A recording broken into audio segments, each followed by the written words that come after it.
الحمد لله رب العالمين والصلاة والسلام على أشرف الأنبياء والمرسلين أما بعد. باب استحباب الأكل بثلاث أصابع واستحباب لعق الأصابع. كتاب رياض الصالحين يوصلوا نهم نمبر باب شروع کیږي او د خوراک کولو متعلق ډیر خسته سنت رقی مختصر منګ او تاسو په دې باب کې خود لیکيږي. دا باب د په اړه د دې کې چې سنت عمل دی، مستحب دی خوراک کول په دریو ګوتو باندې، او مستحب دی او سنت عمل دی د ګوتو سټل وروسته د خوراک نه، او وکراهه مسحها قبل لعقها، او مکروه دی دغه شانته د ګوتو سټلو نه مخکې لاسونه او ګوتې په یو شی باندې یا په رومیل باندې یا په دستپاک باندې پاکول ګناه نه ده،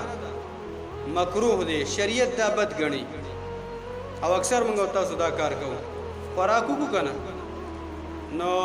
ډایرک دستپاک غواړو یا ډایرک اوبه غواړو یا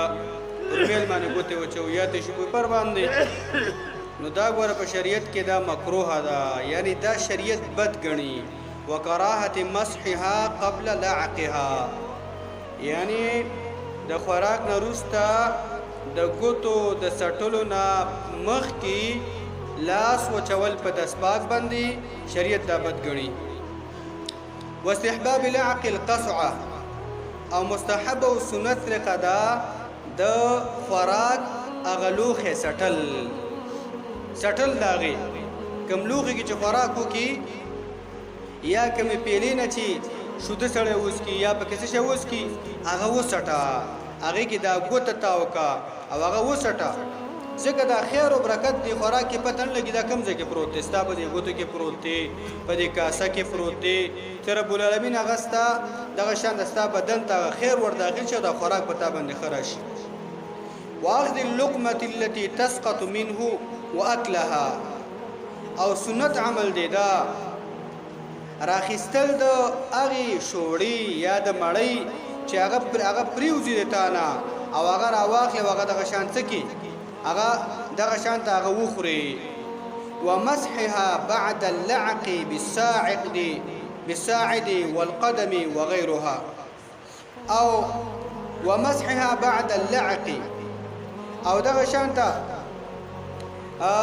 د دغه ګوتو مسکول روسته د سټلو نه په څه باندې د موټو باندې، یعنی دا ګوتې خوراک دی وکړو، خوراک وکړي پخوا به دا طریقه وه، خوراک وکړي او د خوراک نه بعد دا ګوتې ته وڅټي او د سټلو نه وروسته څه وکړي، سټلو نه وروسته دا ګوتې راواخلي په دې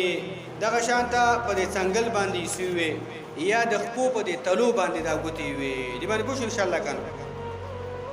ومسحها بعد اللعق بالساعد والقدم وغيرها، د دې مقصد دا دی خوراک دې ختم کو ګوتې دې وڅټلې، دا یو سنت عمل دی وکړو، وروسته د هغې نه دا جواز لري چې دا ګوتې خپلې راواخلي او دا د خوراک چې کوم اثرات او صفات دي دا د خپله مټه باندې سي وي دا ګوتې، او دغه شان یا د خپو په دې تلو باندې سراخ کړي. پخوا به دا دې کې علما یو څه وجې ذکر کړي، یو وجه دا ذکر کوي چې پخوا وخت کې دا نعمتونه دنیا ډېر زیات کم وو، الله به موږ تاسو باندې فراخه کړل. د الله د پیغمبر په دور کې دغه شان ته زموږ ستاسو د مشرانو نه مخکې دور کې دا غریبوالی ډېر زیات و، که چا به دا خوراک کو داسې غوړوالی خوراک به هم پسې ډېر نه و،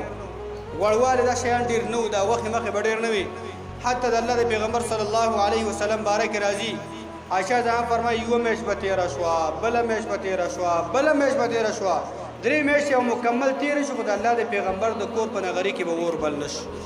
څه به هم خوړل؟ وې کجوره او دغه شانته اوبه، یعنی کجوره اوبه کوم ته وخوري، تا خوراک وکړو ګوتې وڅټه، ګوتې وڅټه نو هغې کې څه خو نشته چې که د الله داسې دغه شان ته په دې مټه باندې راکړي یا د خپل په تلو باندې راکړي دا یو سنت ته وکړي اسی وکړه دوی علماء دا ذکر کوي په هغه ټیم کې غریبواله ډیر زیاتو دا د خلکو د جمی کې ودغه شان ته د مټي او د خپې ډیر زیاتې چې دا ډیر ښکاري نو چا دې بل څه خوراک وکړو نو هغه کم هغه د خوراک هغه غوړواله چې به د ګوتو پسې پاتې نو څه به تا وڅټو هغه لږ لږ چې به پاتې شو نو د خپې او دغه شان د مټي به ډېرې چاودلې وي خلکو به دغه شان د خپل هغه غوړواله به چې به پاتې هغه به راواغسته په هغې باندې به وموږو حتی هغه به وینو نو هغه دغه شان د هغه څه ناڅه هغه جماعتواله چې دی جفافواله چې دی او دغه شان دغه سپورواله چې دی هغه به دې باندې لږ شان ته غوړ شو ځینې علما دا وجه ذکر کوي هغه ټیم کې د غریبواله دومره ته د نږدې وختونو کې وی حتی د هغه ډاکټر چې به راغی او کومې غوښې به خلکو وخوړلې وی د هډوکي به خلکو ساتلي و دغې د هډوکي به راغستل او دغه شان ترکاریانو سره به اچول په دې خاطر باندې چې هغې ته د غوښې خوند ورشي د مشرانو ته به د هغې پته ډېره ښه لګېږي ډېر وخته پورې به د هډوکي به یې ساتلي د نور ترکاریانو سره به اچول په دې خاطر باندې چې دغه شان د هغه د غوښې هغه خوند ورشي نو دا باب د دې متعلق اول نمبر حدیث ته به دی کې عبد الله بن عباس رضی الله عنه روایت تداوی رسول الله صلی الله علیه وسلم فرمایلی دي اذا اكل احدكم طعاما کله چې یو کس په تاسو کې خوراک کوي نو فلا يمسح اصابعه کله چې یو کس په تاسو کې خوراک وکي فلا يمسح اصابعه نو دا د خپل ګوتې په څه باندې نه وچي یا رومیل باندې یا په تسپاک باندې یا په تیشو باندې وی حتی یلعقها تر دې چې دا ګوتې دا سړی په خپله وسټي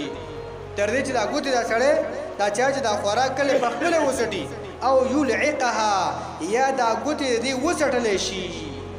یعنی یا دې دا ګوتې دا وسټلی شي یعنی وسټلی شي معنی دا یا دا ګوتې په خپله وسټي یا د دې ګوتې دا کم خیر او برکت ځینې سړی به راکړه ستا ګوتې زه وسټم ماشوم ورته وایي زه وسټم یا ښځه ورته وایي زه وسټم یا بل څوک ورته وایي راکړه ستا دې ګوتې کېدای شي دې پسې خیر او برکت ورپسې راکړه ستا دا ګوتې زه وسټم نو دا هم یو صورت عمل شي تر هغې پورې د الله پیغمبر صلی الله علیه وسلم فرمایي یو کس په تاسو کې خوراک وکړي د خپلې ګوتې دې په بل څه باندې نه وچوي د دې دا خوراک سره د بل څه باندې نه پاکوي تر دې پورې چې یا د خپله ګوتې په خپله وسټي او یا بل څوک یا د دې دا ګوتې وسټلی شي بچی باندې وسټي یا په ښځه ولا هغه څوک چې ستا دا ګوتې څټل خوښوي ګوره داسې نه په زوره په چا وسټي ستا دا ګوتې څټل څوک خوښوي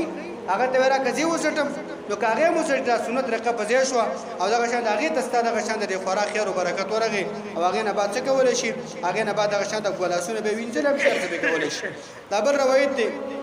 كعب بن مالك وی رأيت رسول الله صلى الله عليه وسلم ما رسول الله صلى الله عليه وسلم ولدو يأكل بثلاث أصابع الله پیغمبر په درو ګوتو باندې خوراک کوو یو ګوته ابهام دي ته ویل کېږي د غټه ګوته ته بل ته ویل کېږي مسبحه ګوته راکم دی دا تسبیح ور باندې ویل کېږي بل ته ویل کېږي وسطا ګوته دا ګوته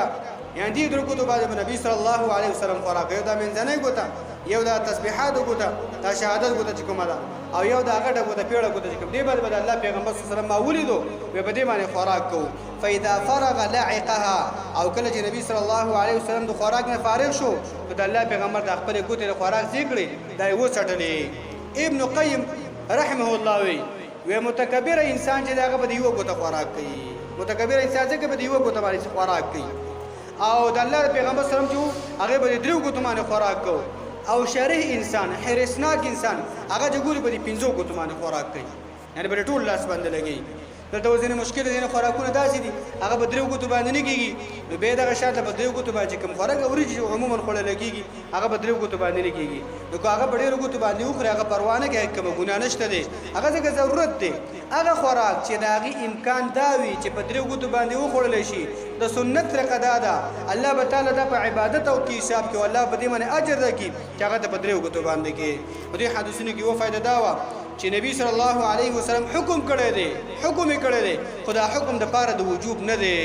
ګناګاری کې بنو خو د الله پیغمبر دی عمل سره دومره محبت ته چې حکم یې کړی دی چې مؤمنانو مسلمانانو خوراک کله وکئ تاسو د خپلې ګوتې وڅټئ که خپلې نه څټئ په بل چا باندې وڅټه خو دا دې کې خیر دی او دې کې برکت دی.